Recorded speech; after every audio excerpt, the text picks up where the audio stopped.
نن ورځ له یوې ځانګړې او متفاوت رپورټ سره ستاسو په خدمت کې یو. په دې رپورټ کې په افغانستان کې د درملو د تولید یوې تر ټولو لویې او سمبالې فابریکې ته سر ورښکاره کوو.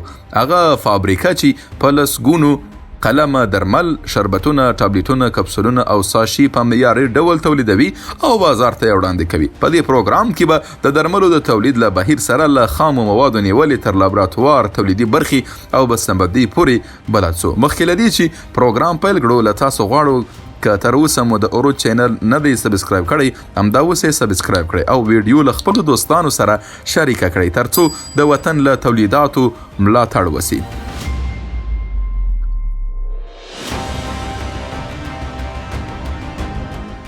په دې فابریکه کې ډول ډول درمل لکه ټابلیټ، کپسول، ساشي، مایع شربت او وچ شربت تولیدیږي چې ټولې له نړیوالو معیارونو سره سم جوړیږي. د فابریکې رئیس وایي چې له ګاونډي هیوادونو په ځانګړې توګه له پاکستان څخه د ځینو درملو د وارداتو کمیدو ته په کتو نن ورځ د افغانستان کورني تولیدات هم د کیفیت او هم د اغیزمنتیا له اړخه د وارداتي درملو لپاره خورا ښه بدیل ګرځېدلی دي. نو راځئ چې فابریکې ته ننوځو او د تولید کرښه در وپېژنو. تولیدي برخو ته د ننوتلو لپاره د روغتیایي اصولو مراعاتول اړین دي. ټول کسان باید ماسک، ځانګړي کالي او نور محافظتي تجهیزات وکاروي ترڅو د تولیدي چاپیریال پاکوالی او روغتیا وساتل شي. په لومړي ګام کې د خامو موادو ګودام ته ننوځو. ټول هغه لومړني مواد چې د نړۍ له بیلابیلو هیوادونو راواردیږي لومړی په همدې برخه کې زیرمه کیږي او بیا د ازموینې لپاره لابراتوار ته لیږدول کیږي.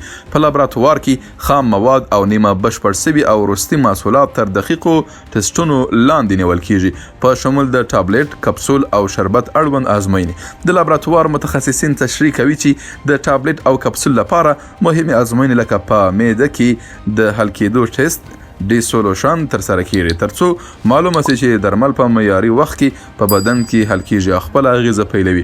همداراز د شربتونو لپاره جلا ټیسټونه لکه د پی ایچ کنټرول، ویسکوزیټي او نوري کیفیتي ازموینې ترسره کیږي ترڅو د درملو له کیفیت څخه بشپړ ډاډ ترلاسه شي. د درملو د مقاومت او شلف لایف ټیسټ د دې فابریکې یو ډیره مهمه برخه ده. د پایش مخه یا استابیلیټي چامبر ده. په دې برخه کې درمل د تودوخې او لندبل په بیلابیلو شرایطو کې ساتل کیږي ترڅو د وخت په تیریدو یې مقاومت وڅېړل شي. بیلګې یا نمونې په بیلابیلو وختونو کې 3 میاشتنۍ، 4 میاشتنۍ، 1 کلن او د 2 یا 3 کلن شلف لایف تر پایه ټسټ کیږي ترڅو ډاډ ترلاسه شي چې درمل د تاریخ تر وروستۍ ورځې پورې خپل کیفیت او اغیزمنتیا ساتي. په دوام کې د تولید برخې ته ننوځو. په دې برخه کې لومړني مواد لومړی د میکسینګ په برخه کې سره یوځای کیږي او بیا د کمپریس مرحلې ته داخليږي ترڅو ټابلیټ بڼه واخلي.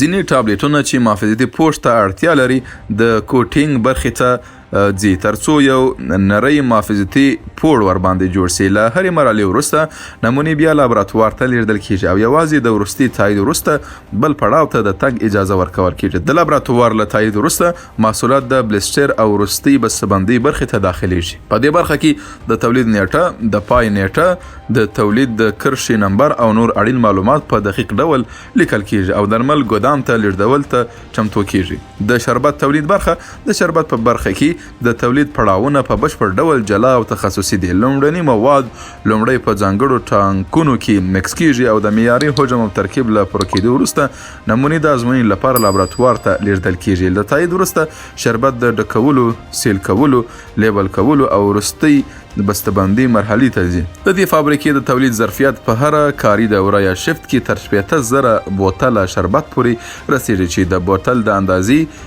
80 یا 240 میلی لیټره له مخې بدلون مومي. په پای کې د وروستي محصولاتو ګودام ته ننوځي.